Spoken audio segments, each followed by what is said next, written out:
Hi, today my guest is Dhanur Sood, who's not only an engineer but a multitasker.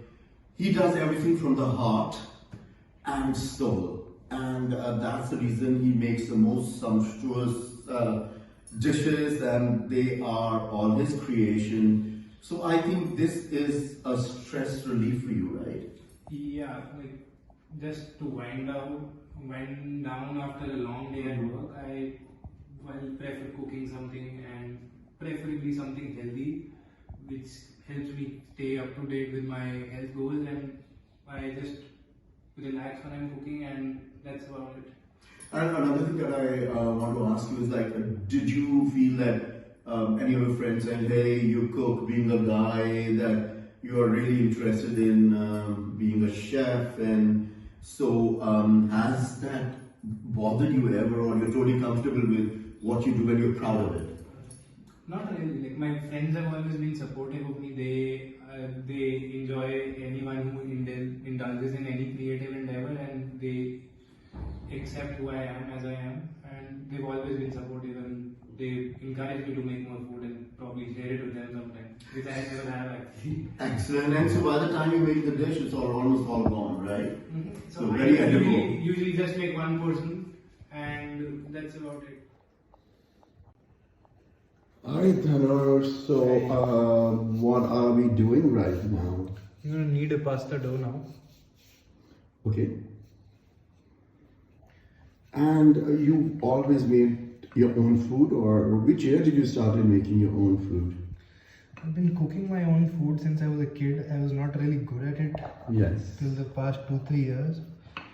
Once I moved out to college, I got really interested in eating good food. So whenever I would come back home during vacations, I would try to make some food, but it was never that great. But once I got a job in Bangalore and I started living there, I made it a point to cook on my own, because at some point I figured I wanted to move out of the country, and learning how to make my own food was essential to live there. Oh, so to the necessity is the mother of invention then.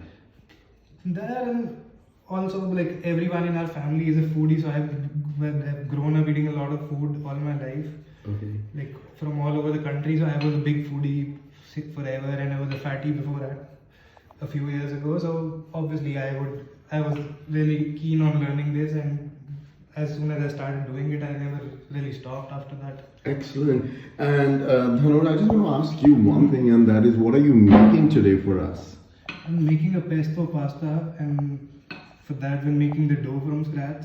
Okay. I've already made the pesto, so we'll save some time there. Excellent.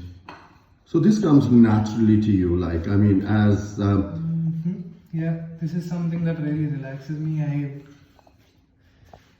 just unwind when I'm cooking. Like even if I've had a stressful day, I need something to cook and just unwind after a while. After a while. So it's been 10 minutes, and Yeah. thank you for the glass of wine and Australian wine, and cheers to the future. So what are we doing now, Dhanur? Now we've rolled up the dough. We're going to start cutting it into tagliatelle. Can you repeat that word again? Tagliatelle, it's like a thicker, broader version of a spaghetti or a linguine. Oh, wow. So we'll cut it into 1.5, like half-quarter inch long, like wide noodles. So I'm going to start cutting them.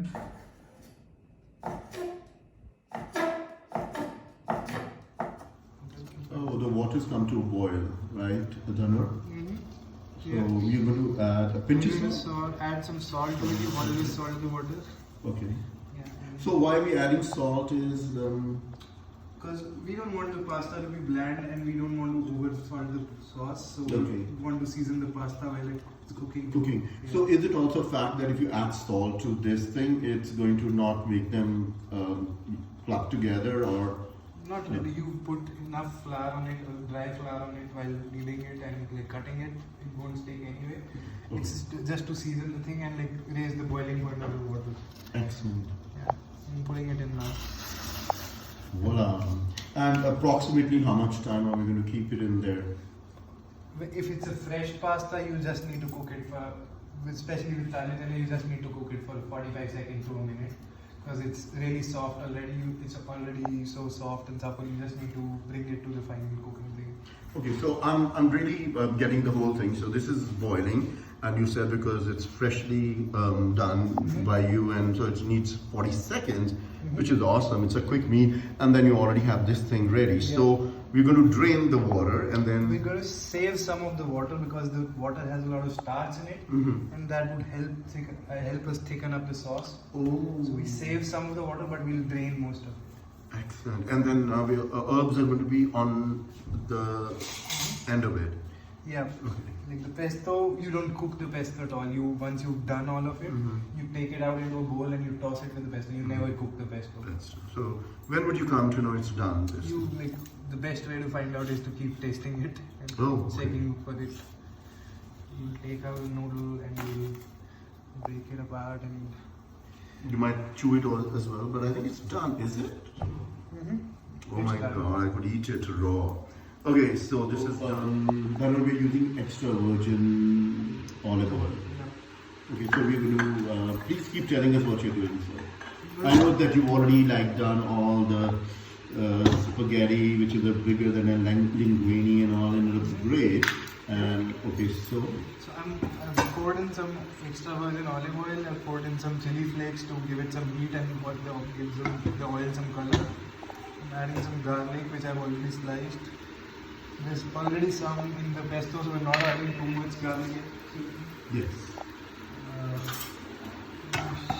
Move that around, slightly sweated. We don't want to overdo it. It doesn't have to be golden. It just needs to start getting soft and start releasing its flavor. So in a lot of dishes I've seen they burn the garlic, but you're not going to. No, because we want to keep it fresh. We don't want that extremely cooked flavor because the herbs are really fresh, and we don't want that thing to take. flavor. Yeah, You don't want it to take over the flavor.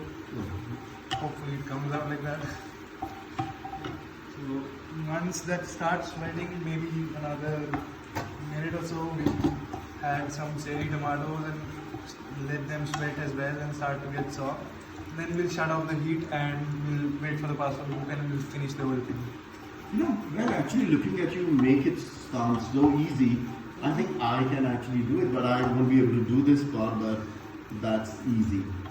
Anyone can do it actually.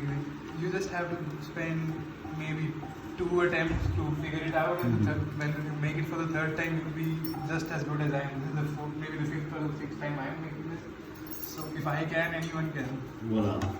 So we have to wait until it browns, and then we put the tomato. Yeah. Okay. So we add the cherry tomatoes here, just to give it some color and some freshness along with the pesto. And we'll let this rest. Cut. And which cheese would you be using to complement your dish? I'll be using some Parmesan cheese. Parmesan. I bought it off the grocery store just this morning. And what the pesto that you made? How did you go about making the pesto? So it's a wild herb pesto. I used a lot of herbs in there. I used basil. I used some mogre, which is some local herb. I don't even know what it's called in English. I used some parsley. I used some whatever herbs I had at home and just mixed it with some walnuts, some olive oil, please go ahead. So how much time did it take you to make the pesto?